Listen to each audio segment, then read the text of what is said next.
पुनर्विचार आवश्यक।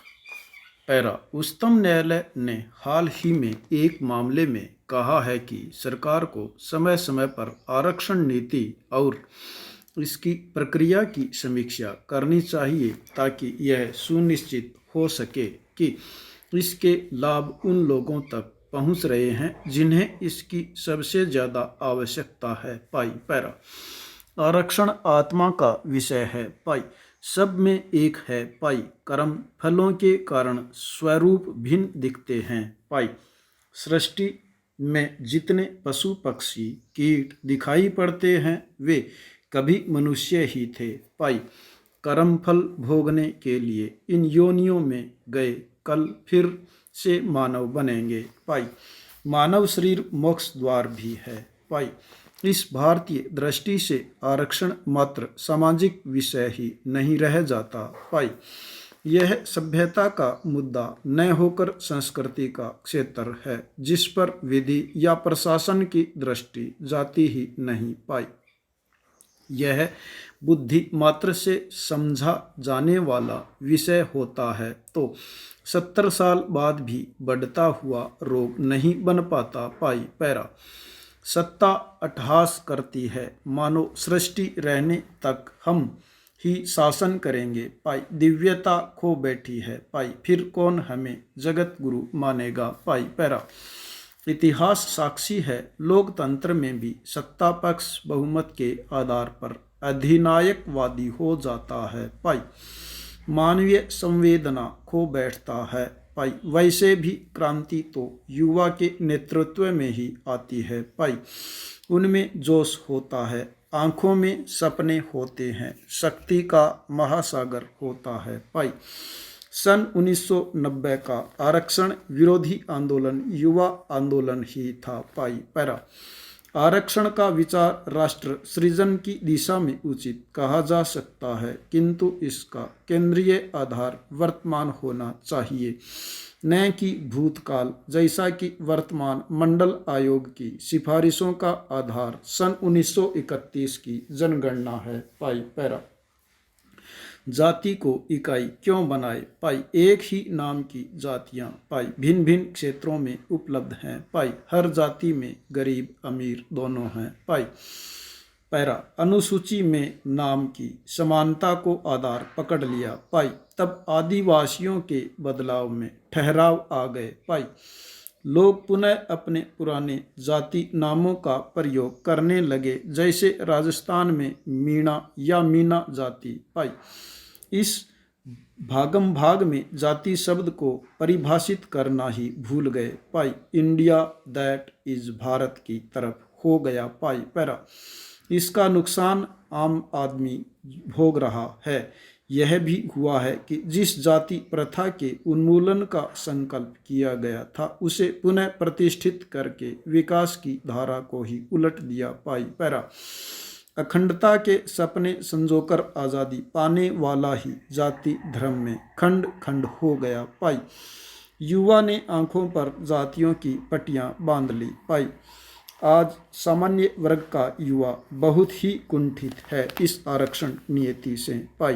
राजनीति के मोहरे बन गए। शिक्षा के मंदिर राजनीति के अखाड़े हो गए। राजनेताओं ने तो बंटा धार ही कर दिया। जाति जाति में भेदभाव डालना प्रारंभ वर्षों पहले ही कर दिया था। जाति विग्रह के आगे देश छोटा पड़ गया। यह तो ठीक है कि पिछड़े हुए वर्गों की क्षमता बढ़ाई जाए, उन्हें नौकरी या जीवन यापन की अन्य सुविधाएं दी जाए, पर अवसर पाने के बाद योग्यता के आधार पर ही आगे के फैसले होने चाहिए। पैरा गुजरात का पटेल आंदोलन एवं राजस्थान का गुर्जर आंदोलन इस बात का प्रमाण है कि जाति के स्थान पर समाज के व्यवहार के ढांचे की समीक्षा होनी चाहिए। अब तो यही हुआ कि गुर्जर हो चाहे पटेल, जो आंदोलन करेगा वह आरक्षण हासिल करेगा। बेचारी बहुत सी छोटी तबके की जातियां आंदोलनरत नहीं हो पाती, वो तो आरक्षण से पीढ़ियों दूर ही रह पाएंगी। आरक्षण की प्राथमिकता पिछड़े वर्ग को सहारा देकर मुख्य धारा में जोड़ने की होनी चाहिए। इसमें गलत कुछ नहीं होगा भाई। हर व्यक्ति को अधिकार तो समान मिलेगा भाई।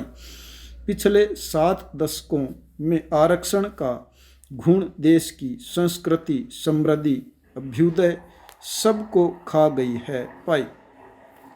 पुश्तैनी कार्य छूटते जा रहे हैं भाई। गुणवत्ता खो रही है भाई। निर्यात के स्थान पर आयात बढ़ रहा है भाई। पेंसिल छीलने का शार्पनर और नेल कटर भी विदेशी आ रहे हैं भाई। सरकारें मौन है भाई। मौन स्वीकृति भी आग में घी का कार्य कर रही हैं भाई।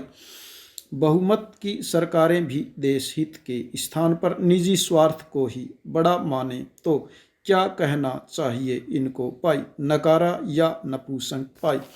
उनकी कृपा से आज हर जाति समाज आरक्षण की तख्तियां हाथ में उठा चुका है भाई। हमें भी आरक्षण दो या आरक्षण समाप्त करो का नारा बुलंदी पर है भाई। दूसरी ओर शिक्षित व्यक्ति की क्षमता क्या रह गई भाई। हर स्तर पर नीति में खोट दिखाई दे रही है भाई। जब एक रिजर्व अर्थात आरक्षण तरीके से जो एक डॉक्टर बनता है भाई, उसके पास हमारे बड़े बड़े राजनेताओं को इलाज कराने आना चाहिए। जब हमारे बड़े राजनेता धनाढ्य वर्ग जब अस्वस्थ होता है तो इलाज के लिए विदेशी डॉक्टरों की सलाह लेते हैं। वो यहाँ पर आरक्षित तबके से जो डॉक्टर बने हैं उनके पास नहीं आते हैं। यहाँ पर आम जनता आती है। जो आरक्षित वर्ग से भरा हुआ डॉक्टर उनको क्या स्वस्थ करेगा, क्या वो उसका इलाज करेगा। यही हमारा दुर्भाग्य है। इस देश का आज ही नहीं बरसों से चला आ रहा है भाई। नेक्स्ट, कांग्रेस जनित हालात से मिले सबक के बाद अब सरकार भविष्य में ऐसी महामारी से निपटने की तैयारी में जुट गई है भाई। जब एक रासायनिक शास्त्र का अध्यापक प्रथम वर्ग में राजस्थान लोक सेवा आयोग से चयनित होकर आता है, भला उसके 100 में से मात्र 5 प्राप्तांक ही हासिल हो, लेकिन आरक्षण तबके से उसी की नियुक्ति राजस्थान सरकार को करनी होती है। भला वो कक्षा में जाकर क्या छात्र छात्राओं को पढ़ाएगा। उनकी कक्षा में पूरी जिंदगी कई पीढ़ियां आएंगी, पढ़ेंगी नहीं, क्योंकि जब 100 में से 5 प्राप्तांक हासिल करके वो एक प्रथम वर्ग नियुक्ति में हासिल कर लेता है, उनके छात्र छात्राएं कभी भी इस जिंदगी में सफल नहीं होंगे। यही हमारा दुर्भाग्य है भाई। प्रधानमंत्री नरेंद्र मोदी के समक्ष वीडियो कॉन्फ्रेंस के जरिए विभिन्न जानकारी दी गई। मांगे सभी अपनी यही रख रहे हैं कि हमें पैसा दो, हमें बजट दो, हमें सब्सिडी दो। हम खुद भ्रष्टाचार से परेशान हैं। आम जनता भ्रष्टाचार से परेशान है। कोई भी इसके तरफ ध्यान नहीं देता है। सबका रोना एक ही रोता है कि हमें केंद्र सरकार खूब सारा पैसा दे दे। क्यों? केंद्र सरकार के पास क्या छापा खाना है? वो वहाँ से मुद्रा को छाप के आपको दे दे। ऐसी नहीं है कि हम हमारे लोगों को सावचेत करें, हम भ्रष्टाचार पर लगाम लगाएं, हम हमारे काम को हाथ में लें, हम खड़े होवें, हम सुधरें, हम आगे बढ़ें। सबका रोना यही है कि हमें सरकार सब कुछ मुफ्त में उपलब्ध करवा दे।